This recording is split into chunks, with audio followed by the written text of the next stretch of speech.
여러분 안녕하십니까? 문화읽기와 도서관. 오늘은 스토리텔링과 컨텐츠 전성시대의 두 번째 챕터를 시작할까 합니다. 지난 시간에 우리가 컨텐츠 얘기를 했는데 그 컨텐츠를 다시 한번 정리해보자면 컨텐츠가 정확히 뭘까요? 컨텐츠라는 것이 어떤 특정한 어떤 제품? 상품을 얘기하는가? 아니면 그 구성, 어떻게 전개되고 하는 이 과정에 대한 얘기를 하는 건가? 아니면 그 이야기를 컨텐츠라고 하는 건가? 이 모든 요소를 다 쥐고 있는 게 컨텐츠입니다. 어떤 건 조그만 돌멩이 하나도 컨텐츠가 될 수 있는 거고, 어떤 건 사랑 얘기가 컨텐츠가 될 수 있는 것이고, 그냥 사랑이란 주제가, 또 어떤 그 사랑의 어떤 누구의 러브스토리 하나가 컨텐츠가 될 수도 있는 것이고, 그런 컨텐츠를 어떻게 하는 우리가 소위 말하는 문화 상품으로, 하나의 마케팅 전략으로 무언가 재화를 창출할 수 있는 도구? 아니 그 자체가 그 재화 창출의 대상으로 만들어낼 수 있을까? 아마 그게 우리가 컨텐츠에 거는 기대이기도 하고 우리가 컨텐츠라고 말하는 이유이기도 할 겁니다.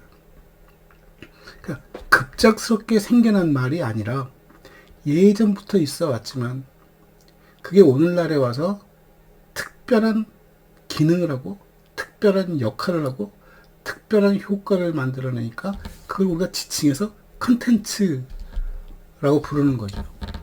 그런 것들은 많습니다. 우리가 새로운 기능, 새로운 서비스, 새로운 발명 이런 것들을 얘기하지만 가만히 들여다보면 그 원전들은 다 있었거든요.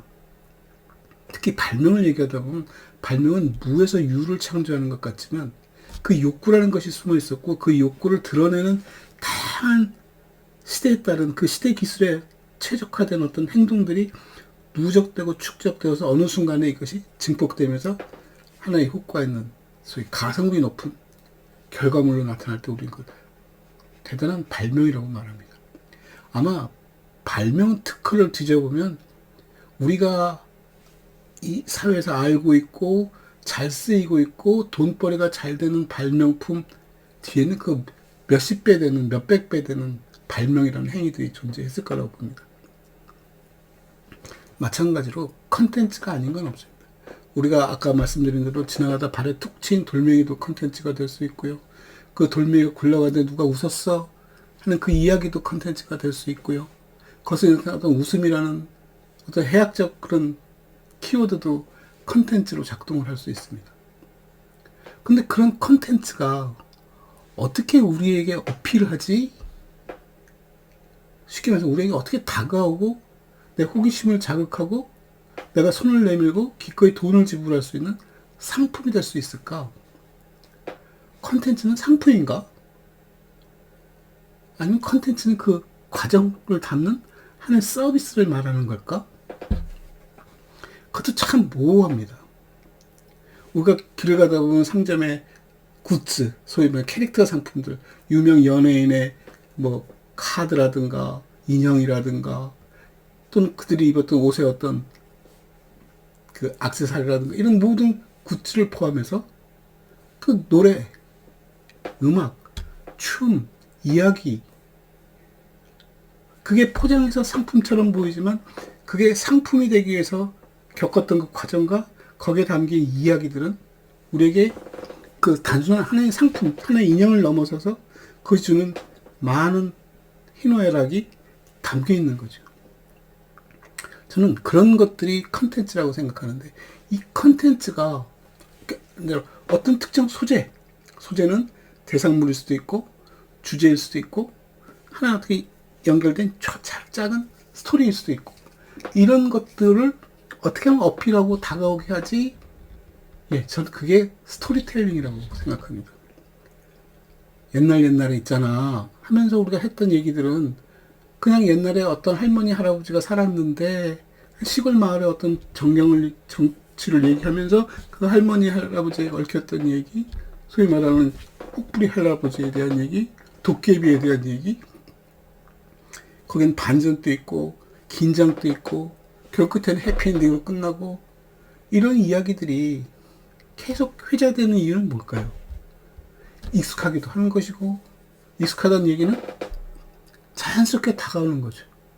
그 결말이 예측되어지는 거죠. 다만 그 결말에 다가올 동안 낯선 행동들이 나타나는 거죠. 내가 경험하지 못했던, 주변에서 알지 못했던 도깨비 얘기라든가, 선녀 얘기라든가, 요정에 대한 얘기라든가, 또는 젊은 어떤 슈퍼맨에 대한 얘기를 한다든가, 이런 식으로 어떤 캐릭터를 등장시키고, 캐릭터가 어떻게 행동하는지 거기에 매료되고, 그 매료되면서 나에게도 도움이 되고 나도 보호를 받을 수 있고 하니까 그 캐릭터를 좋아하게 되고, 그 캐릭터를 이용해서 누군가가, 그 이야기를 이용해서 누군가가 장사를 하는 거죠. 인형도 만들어 팔 수 있는 것이고, 코믹북, 만화책도 만들어 팔 수 있는 것이고, 영화도 제작할 수 있는 것이고, 연극도 만들어 할 수 있는 것이고, 그런 상품들, 그런 서비스는 왜 우리가 구입할까?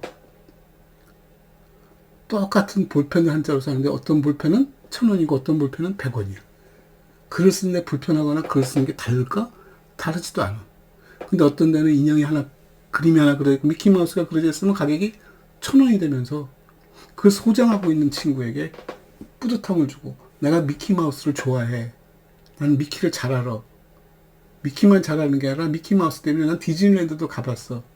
미키마우스하고 사진도 찍었고 미키마우스가 사인도 해줬어. 그런 이야기들이, 그런 스토리가 붙으면서 미키마우스란 조그만 쥐를 형성한 만화가 엄청나게 다가오고 인기가 생기고 독점권을 갖게 되고 거기에 가격이 붙는 거죠. 비용을 지불하게 되는 것이고 사람들은 만족하게 되는 것이고, 결국 이런 컨텐츠들은 우리가 일상에 쓰고 있는 그냥 일상적인 것들에 부가가치를 창출해주는 작업을 하는 것이고 관심을 끄는 것이고, 그렇고 그런 수많은 물건 중에 유독 그 물건을 선택해야 할 만한 이유가 뭐지? 하는 얘기죠. 많은 사람들이 그런 생각을 합니다. 왜 나는 선택되지 못했을까? 저 연예인은 나와 뭐가 다를까? 저 어릴 때 나랑 같이 공부한 친구인데 저 친구는 유명한 연예인이 되었어. 돈도 엄청 잘 번데 뭐가 다르지? 생긴 것도 나랑 비슷할 것 같은데? 근데 단지 생김새만 갖고 하는 것이 아니라 그 친구가 보였던 어느 순간에 보여줬던 어떤 행동, 말 한마디, 어떤 표현했던 어떤 감정적인 부분, 이런 것들을 사람들이 혹하게 하고 그 사람들이 그를 좋아하게끔 되고, 그 친구는 그것을 빌미로 해서 굉장히 다양한 캐릭터를 생산해내는 것이죠. 사람들이 좋아할 만한. 그리고 이미지화시키고, 나야, 나는 이런 사람이야. 그 이미지에 혹하고 이미지에 돈을 지불하고. 그럼 기왕 있는 컨텐츠는 우리가 그렇구나 라고 쓰겠지만, 그런 컨텐츠는 그럼 어떻게 만들지? 컨텐츠는 무에서 유를 창조하는 작업일까? 저는 그렇게 생각지는 않습니다.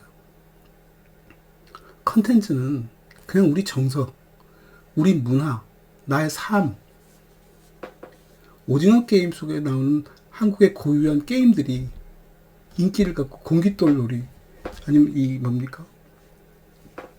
이름 지저분해. 그 눌러서 설탕 덩어리를 눌러서 조각 내는 작업들, 그런 많은 것들이 인기를 갖게 되고 사람들에게 낯설게 다가가면서 재밌게 호기심을 유발하고 그 게임이 성장하고 퍼지고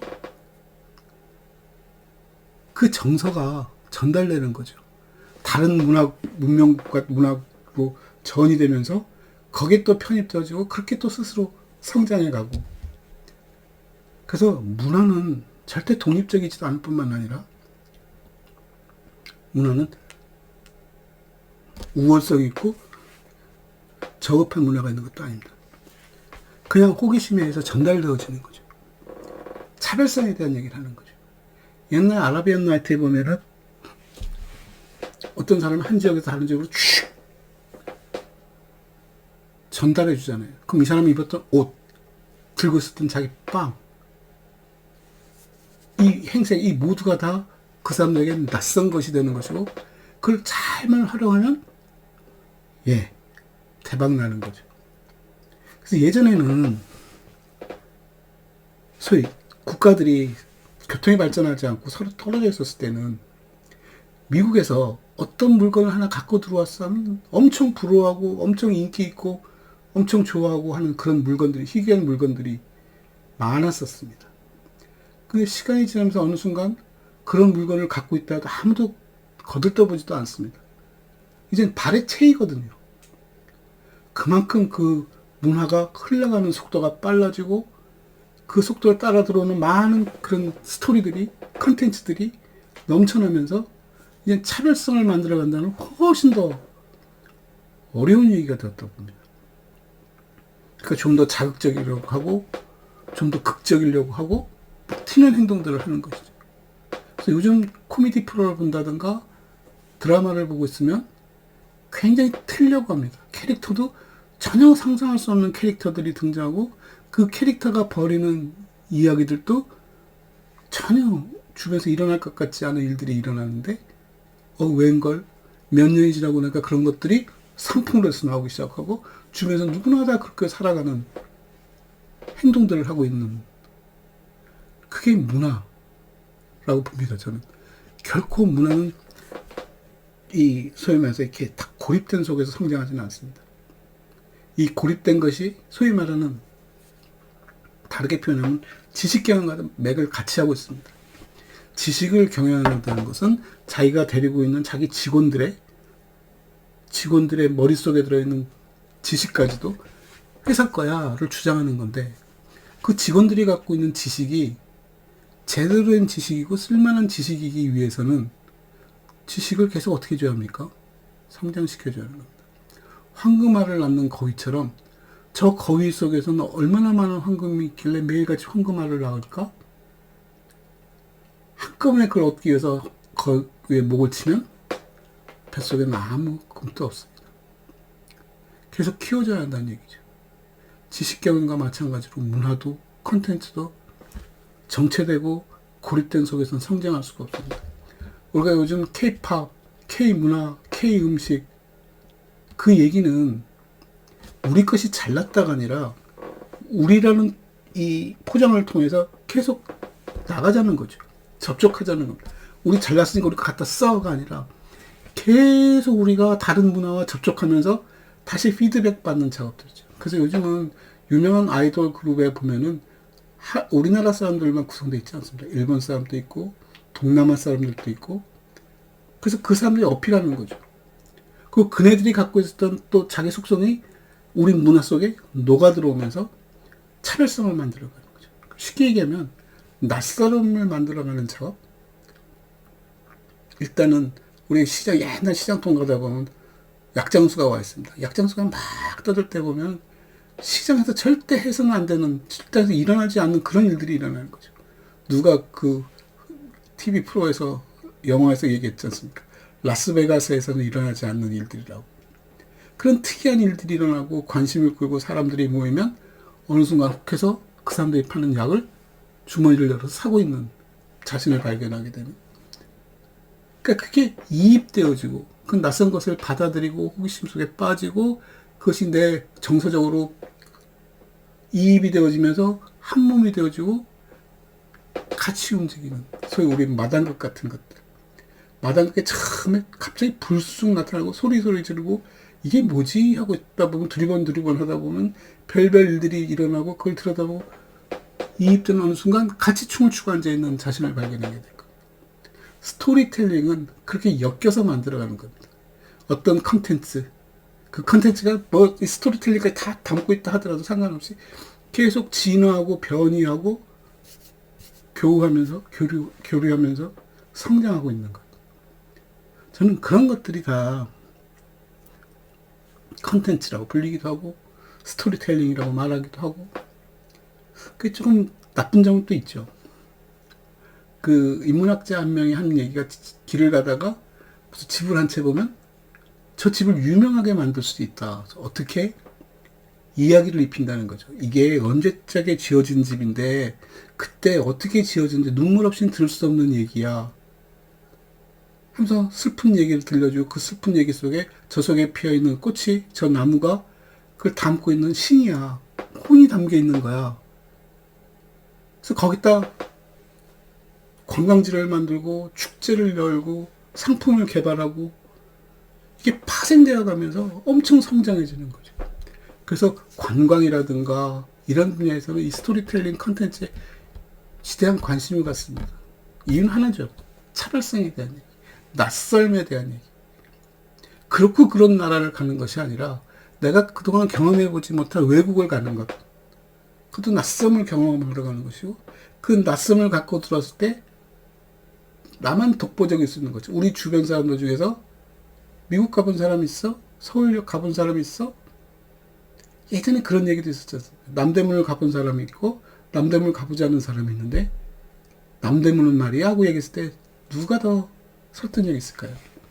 남대문을 가서 남대문의 사실을 이렇게 눈으로 보고 남대문이 이렇게 생겼어 하고 전달하는 사람과 이야 그 남대문 여기저기 사람들 말을 듣고는 자기가 저 앞에서 탁 극화시켜서 남대문이 말이야 어마어마하고 무시무시하고 뭐 위에서 막 내리칠 것 같고 엄청 웅장하고 막 표현이 얼마나 그럴듯하냐에 따라서 혹하게 만들면 서울 가지 않는 사람이 서울 간 사람을 이길 수 있는 그런 힘을 갖고 있는 게 스토리텔링이라고 저는 봅니다.